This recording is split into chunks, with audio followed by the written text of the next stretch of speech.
Thursday, lower body pump. So you're starting off with some hang power snatch. You did some cleans on Monday. If your shoulders are tight, you can do cleans again today because the cleans on Monday were from the ground. It's a little bit different focus, a little different bias, and these are going to be from the high hang position. So if you find that your shoulders are tight and the turnover sucks, then don't do it. No sweat. You're still going to get good hip movement. You're going to get good athletic movement out of it. It's not that serious, and you can always increase your mobility through time.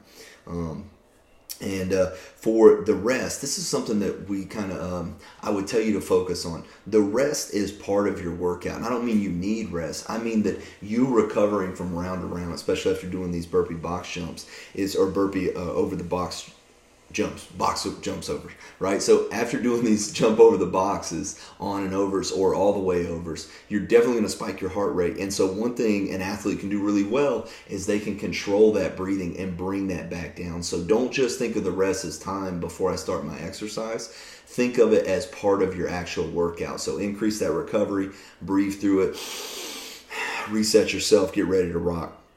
Power and iron up on your box jumps.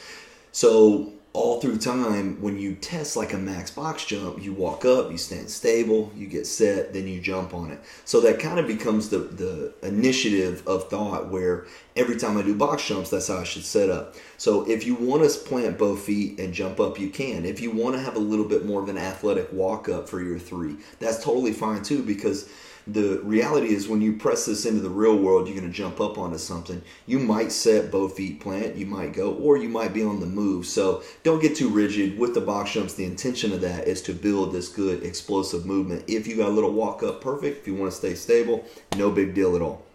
On the slow prowler push, and it should be slow. It should be a grind, and you're going to grind down. Then you're going to bear crawl back. So you'll throw straps around your shoulders, and or you can put it around a waist on a belt, and you're just going to bear crawl your way back. It's mostly like a hamstring pull. Your hands are just keeping your face from falling on the ground. Then when you get back to that bad boy, then you're going to go ahead and get your high hang power cleans out of that high in the hip, and this will be explosive. So you don't want to be explosive on the first part because you're going to wear out that energy mechanism on the second part. So we want to grind, and that's going to definitely make you hot and warm, but then you want to come off that grind and still challenge your body to be athletic on the hang power cleans where you're going to be very athletic.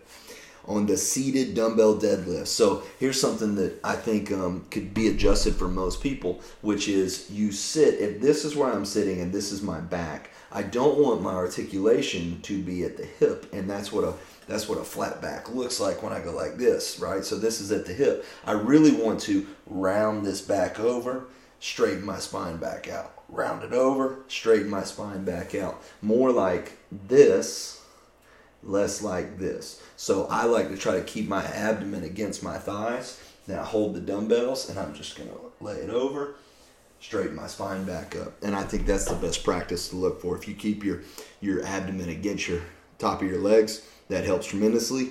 And it's going to work the much higher portion of your back, like from here up, and then you're going to work from here down when you get on the back extensions. So that way you're working the entire kind of span of it, because you got these vertebrae, but from here all the way down, you have so many opportunities to articulate this, and you might only end up using the portion of your back that feels the strongest. So it's going to help you get a little bit of everything in there. For TDY, you got very similar, except you're doing elevated heel quad squats, obviously, because you don't have a prowler, right? And then you got some RDLs in there. Then you got your dumbbell hang power cleans too. So you got a little bit of a grind, same thing, to a little bit of explosive movement, exact same way. You got your seated dumbbell deadlifts, and then you're going to do your Superman holds, and that's going to help try to fire the entire back up. Friday's coming, hoo-yah.